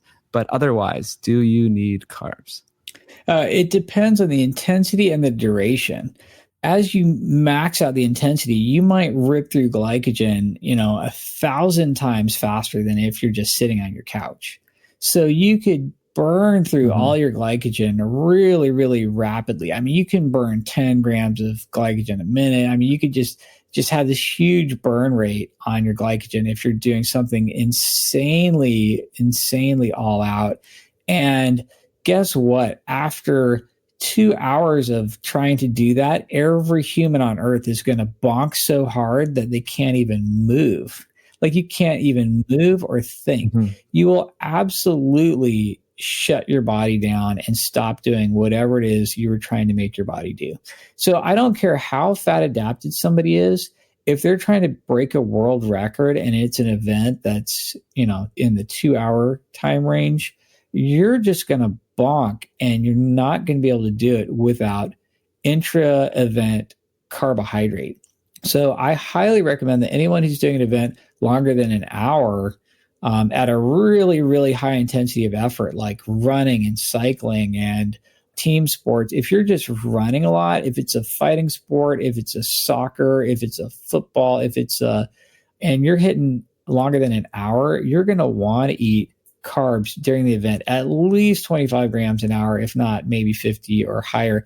And so no matter how low carb dogmatic you are, you have to admit that super high intensity efforts burn glycogen, and you do run out of glycogen, and everyone will bonk eventually at that intensity of effort.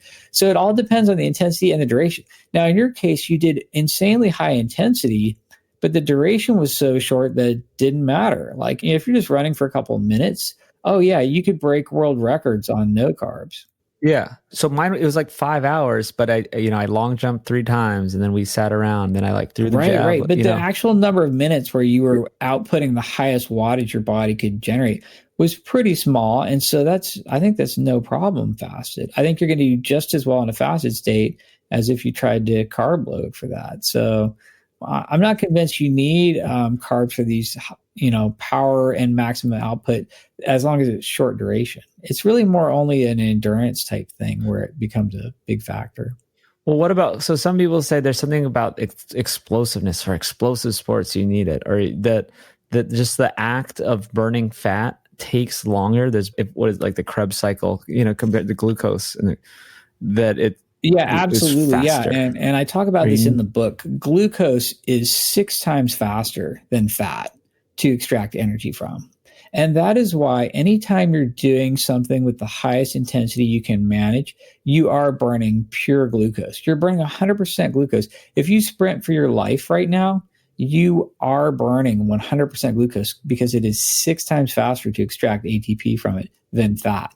So there's no mistaking the fact that glucose is an emergency fuel, and your muscles stay full of glucose at all times, of glycogen, so you can sprint for your life. If you're fighting for your life, you're burning 100% glucose. It's 6 times faster than fat. It is the preferred fuel for emergency use. But what people don't tell you is that 24 hours later, you're going to replenish all that glycogen, even if you don't eat any carbs. It's a really high priority for your body to replenish it. Unless you're doing right? That's but now, if you're trying to play competitive soccer for 2 hours, and then you got another match later the same day, oh, you're screwed. You have to eat carbs, or you're just going to be sucking. I'm a low carb fan, but I'm going to be real with people. You have to eat carbohydrate to replenish muscle glycogen after a certain duration at a certain intensity, period.